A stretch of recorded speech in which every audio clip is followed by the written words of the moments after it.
नमस्कार, मैं संजय सिन्हा। आज जो आपको कहानी सुनाने जा रहा हूं, उस कहानी को सुनकर मैं बहुत देर तक अकेले में हंसता रहा।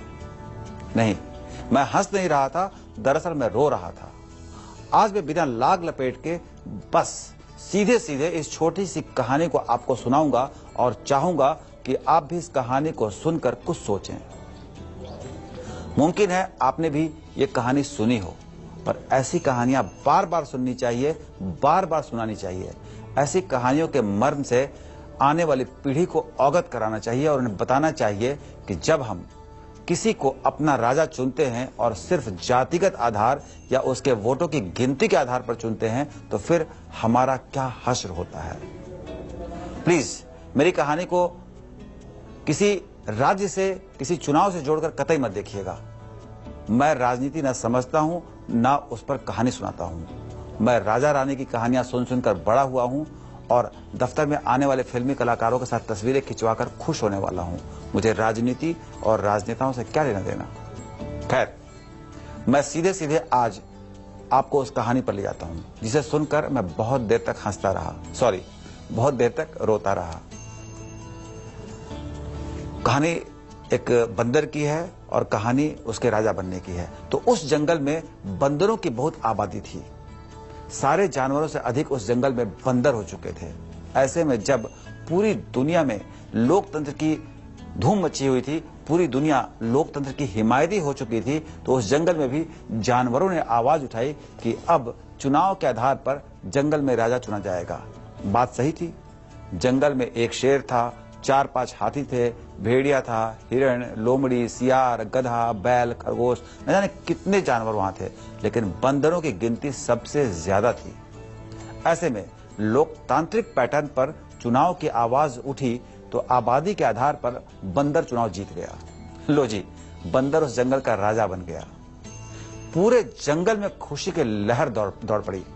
लोकतंत्र जीत गया, बंदर राजा बन गया। लो जी, बंदर राजा बन गया। अब लोगों को ना शेर का खौफ रहा, ना हाथी का। अब जंगल में अगर जानवरों के बीच कोई झगड़ा होता तो जानवर उसकी शिकायत बंदर के पास लेकर जाते। बंदर जैसे ही शिकायत सुनता, इस पेड़ से उस पेड़ पर गुलाटी मारने लगता। जानवर समझ नहीं पाते कि वो ऐसा क्यों कर रहा है, लेकिन जंगल में यह बात भी फैल गई कि बंदर राजा के पास जब भी कोई शिकायत लेकर जाता है तो इस पेड़ से उस पेड़ में गुलाटी मारने लगता है। जल्दी ही जंगल में जंगल राज हो गया।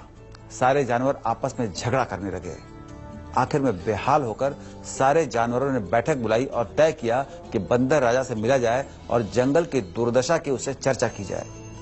सारे जानवर इकट्ठा होकर बंदर राजा के पास पहुंच गए।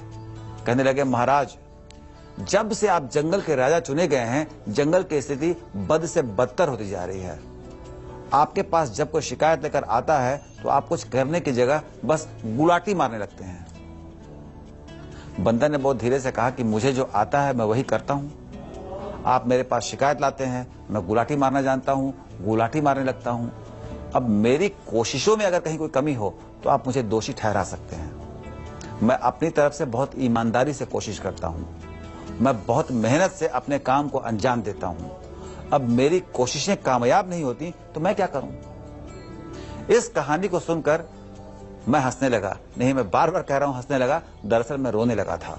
सचमुच बंदर जंगल का राजा बन जाता है, वहां ईमानदारी चाहे जितनी हो, उसके प्रयास में मेहनत चाहे जितनी हो, उस जंगल में जंगल राज ही हो जाता है। जानवरों को बहुत अफसोस हुआ कि बेकार ही बंदर को राजा चुना, पर बंदर बहुत प्रसन्न था। वो जानता था कि अगला चुनाव भी वही जीतेगा। उसने चुनाव का पूरा गणित लगा दिया था। आबादी के हिसाब से 70% वोट उसी के पास थे।